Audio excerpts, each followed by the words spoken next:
আরামবাগ ব্লকে বিভিন্ন জায়গায় এসআইআর নোটিশ। সাধারণ মানুষের ভোগান্তি, ঘণ্টার পর ঘণ্টা সাধারণ মানুষজনকে বিডিও অফিসে বসে থাকতে হয়। এই ব্যাপারে আরামবাগ ব্লক সহ সভাপতি শাহ মোহাম্মদ রফিক কি বলছেন শুনুন এবং সাধারণ মানুষই কি বলছেন শুনুন।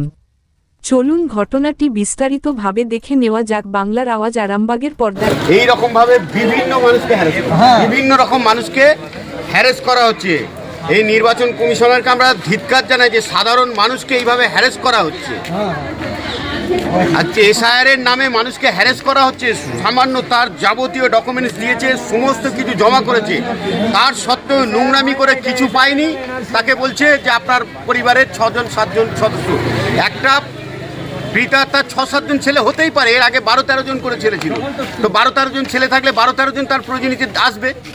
তো এটা কোন ধরনের মানুষকে করা হচ্ছে? এগুলো এর প্রতিবাদ করা হওয়া উচিত। এটা কোন অঞ্চলের ঘটনা? এটা মায়াপুর 1 নম্বর অঞ্চলের ঘটনা। মায়াপুর 1 নম্বর অঞ্চল নয়, এটা টোটাল আরামবাগ বিধানসভা না, টোটাল মানে পশ্চিম বাংলায় এই জিনিসটা শুরু করেছে। আর বেছে বেছে শুধুমাত্র মাইনরিটিদের ক্ষেত্রেই কিন্তু এগুলো করে যাচ্ছে, যে একদম একদিক থেকে একটা বুথে 200-300 করে তাদেরকে হিয়ারিং পাঠিয়ে দিচ্ছে। তাদের সমস্ত ডকুমেন্ট, সমস্ত কিছু তাদের ম্যাপিং কমপ্লিট হয়ে গেছে। তারপরে হঠাৎ তাদের বাড়িতে নোটিশ পৌঁছে যাচ্ছে, আপনাদেরকে আসতে হবে। এইখানে আসছে, শুধুমাত্র একটা ছবি তুলছে, তারা চলে যাচ্ছে।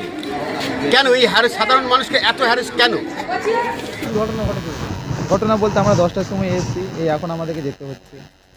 এবার আমরা ঘরের কাজ, আমাদের আজকে পৌষ সংক্রান্তির দিন, কী করে আমরা কি করব, এটা একটু খারাপ লাগছে। আমার বাড়ি হচ্ছে পাড়ারদরা, জগৎবন্ধু হেমব্রম। এই যে নোটিশটা আসছে আমার স্ত্রীর, এনারা ভাই বোন 5 জন, আর এখানে দেখাচ্ছে মানে 6 জন প্লাস, মানে 7 জনের। সাধারণ মানে আমাদেরকে হ্যারাসমেন্ট করা হচ্ছে নানা রকমভাবে। আমাদেরকে কাজ কাম ছেড়ে এইখানে এই নোটিশ নিয়ে ঘোরাঘুরি করতে হচ্ছে। বাড়ি আমার আদমবাদ, আমি মানে বিয়ে করেছি কামারপুকুর সাইডে।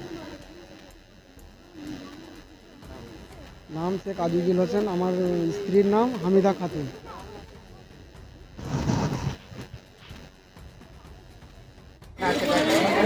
হতেই পারে, কম বেশি হতেই পারে। আগেকার তখন তো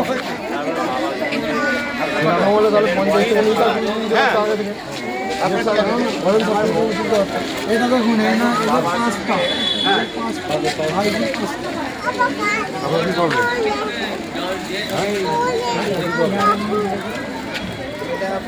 বলছি এদের 5টা ভাই বোন, এদেরকে দিয়ে দিয়েছে। আপনাকে এমন একজন পুত্র কন্যা হিসেবে যুক্ত করা হয়েছে যাকে অন্য 6 জন পিতা হিসেবে দাবি করছে।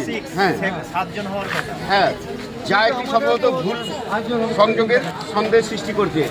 এই রকম ভাবে বিভিন্ন রকম মানুষকে হ্যারেস করা হচ্ছে। এই নির্বাচন কমিশনারকে আমরা ধিক্কার জানাই যে সাধারণ মানুষকে এইভাবে হ্যারেস করা হচ্ছে। আজকে এসআইআর এর নামে মানুষকে হ্যারেস করা হচ্ছে।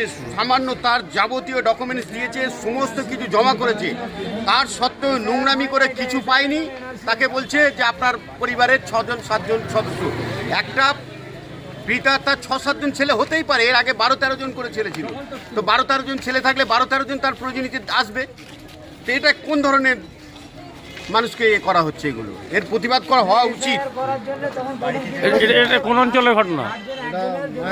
এটা মায়াপুর 1 নম্বর অঞ্চলের ঘটনা। মায়াপুর 1 নম্বর অঞ্চল নয়, এটা টোটাল আরামবাগ বিধানসভা না, টোটাল মানে পশ্চিম বাংলায় এই জিনিসটা শুরু করেছে। আর বেছে বেছে শুধুমাত্র মাইনরিটিদের ক্ষেত্রেই কিন্তু এগুলো করে যাচ্ছে, যে একদম একদিক থেকে একটা বুথে 200-300 করে তাদেরকে হিয়ারিং পাঠিয়ে দিচ্ছে। তাদের সমস্ত ডকুমেন্ট, সমস্ত কিছু তাদের ম্যাপিং কমপ্লিট হয়ে গেছে। তারপরে হঠাৎ তাদের বাড়িতে নোটিশ পৌঁছে যাচ্ছে, আপনাদেরকে আসতে হবে। এইখানে আসছে, শুধুমাত্র একটা ছবি তুলছে, তারা চলে যাচ্ছে। কেন এই হ্যারেস? সাধারণ মানুষকে এত হ্যারেস কেন? বলছি এখন কি করতে চাইছেন আপনারা? এখন আমরা করতে চাইছি এই সাধারণ মানুষকে হ্যারেস করা বন্ধ করতে হবে। অবিলম্বে নির্বাচন কমিশনারকে আমরা ধিক্কার জানাই যে আপনি এই বিজেপির দলদাস, যে বিজেপি আপনাকে যেভাবে বলে দিচ্ছেন সেই রকমভাবে আপনি নোংরামি করে সাধারণ মানুষকে হ্যারেস করছেন। এটা আপনি বন্ধ করুন। এটা বন্ধ না হলে আমাদের পশ্চিমবাংলার সাধারণ মানুষ বৃহত্তর কিন্তু আন্দোলনে আমরা একত্রিত হয়ে নামবো। আমরা কিন্তু এটা মেনে নেব না। আপনার পরিচয়? আজকে যারা হিয়ারিং করছে তাদেরকে সেই অফিসারগুলোকে জানতে চাই তাদের পিতামাতার তারা জন্ম সার্টিফিকেট দেখাতে পারবেন? আজকে বলছে 15 বছরের ডিফারেন্স পিতা মাতার থেকে, মানে ছেলে মেয়ের 15 বছরের ডিফারেন্স। আগে বলুন না, এর আগে ছেলে মেয়েদের কত বছরে বিয়ে হতো? 12, 13, 14 বছরে বিয়ে হচ্ছিল। 12, 14 বছরে বিয়ে হলে তাতে 1 বছরের ফারাকে তার বাচ্চা হচ্ছে। তাহলে বাবার সঙ্গে পুত্রের তো 15 বছর ফারাক হতেই পারে। আমি তাই সাধারণ মানুষকে বলবো, আপনারা যারা যাচ্ছেন আপনারা সেই অফিসারগুলোকে আপনারা বলবেন যে আপনার পিতামাতার সঙ্গে আপনার বড় ভাইয়ের ডিফারেন্স কতটা দেখান, আপনার বাবার জন্ম সার্টিফিকেট আপনারা দেখান। আর যারা হিয়ারিং করছে তাদের কাছে আপনারা প্রশ্ন করুন। শুধু আপনারা সাধারণ মানুষকে হ্যারাস করছেন, আপনারাও দাবি করুন, আমরাও দাবি করছি, আমরাও এর জন্য আন্দোলন করছি। এগুলো মেনে নেওয়া যাবে না। আপনার পরিচয়? আমার পরিচয়, আমি আরামবাগ ব্লক তৃণমূল কংগ্রেসের সহসভাপতি। নাম? শাহ মোহাম্মদ রফিক।